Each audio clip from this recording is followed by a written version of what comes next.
Electrification, autonomous and connected driving are currently all the rage in the automotive industry, and Nissan wants to be at the forefront of these technologies. Announcing their presence at the Consumer Electronics Show, CES, in Las Vegas, which starts on January 7, the Japanese automaker said it will unveil a very interesting future technology regarding vehicle control, which may cause a lot of thinking, although it wouldn't provide any more information on the subject.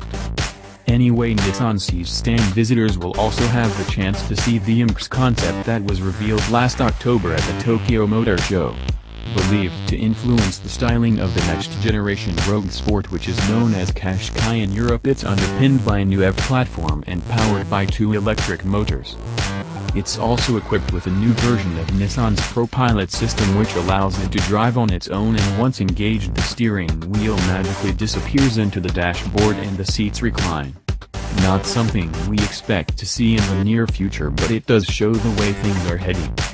The new generation Leaf will also be on display in Las Vegas, demonstrating its ProPilot Assist and e-pedal features, as will the updated Rogue, which also sports the semi-autonomous driving technology in addition to other novelties for the 2018 model.